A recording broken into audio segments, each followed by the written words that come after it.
கடந்த 21 ஆண்டுகளாக டாஸ்மாக் கடையில் பணியாற்றும் ஊழியர்களை அரசு ஊழியர்களாக பணியமர்த்த வேண்டும் என டாஸ்மாக் கடை விற்பனையாளர்கள் கோரிக்கை விடுத்துள்ளனர். திருவண்ணாமலை நகரில் உள்ள தண்டாரப்பட்டு சாலை தனியார் திருமண மண்டபத்தில் தமிழ்நாடு டாஸ்மாக் விற்பனையாளர்கள் நலச்சங்கத்தின் சார்பில் 2வது மாநில மாநாடு நடைபெற்றது.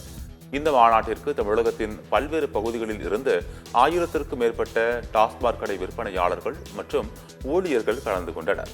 இதில் டாஸ்மாக் ஊழியர்கள் அனைவரையும் பணி நிரந்தரம் செய்து காலமுறை ஊதியம் வழங்க வேண்டும் உள்ளிட்ட 20 அம்ச கோரிக்கைகளை வலியுறுத்தினர். பின்னர் செய்தியாளருடன் பேசிய தமிழ்நாடு டாஸ்மாக் விற்பனையாளர்கள் நலச்சங்கத்தின் மாநில சிறப்பு தலைவர் பாரதி, கடந்த 21 ஆண்டுகளாக எந்தவித பலனும் பெறாமல் டாஸ்மாக் கடை விற்பனையாளர்கள் பணியாற்றி வருவதாக கூறினார். தமிழக அரசு பல்வேறு திட்டங்களை நடத்த வேண்டும் என்றும் டாஸ்மாக் கடை அரசு நடத்தக்கூடாது எனவும் தெரிவித்தார். போமான்ற எப்படி ராணுவம் காவல்துறை மத்த எல்லாம் சொல்றாங்களோ அந்த அரசை கஜானாவை காப்பாற்றக்கூடிய வேலை செஞ்சாலும் சமூகத்தையும் வெளி உலகத்தையும் அவ பேரும் கெட்ட பேரும் சாராய விற்கிறதுக்கே வந்தவங்க மாதிரின்ற விற்பனையாளன்ற மாதிரி ஒரு சித்தரிப்புன்றது இருக்கு.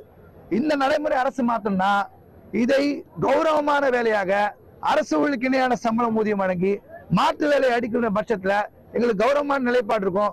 பொதுமக்கள்கிட்டையும் ஏச்சு வாங்குறது, இந்த 5 ரூபா 10 ரூபாய் எக்ஸ்ட்ரா வச்சுக்கிறது பேச்சிருக்காரு. இதுல பாத்தீங்கன்னா உதவி விற்பனையாளருக்கு 9,000 ரூபாய் சம்பளம், பிடித்தம்போது 9,000 ரூபாய் சம்பளம், விற்பனையாளர்களுக்கு 10,000 ரூபாய் சம்பளம், மேற்பார்வையாளருக்கு 12,000 ரூபாய் சம்பளம்.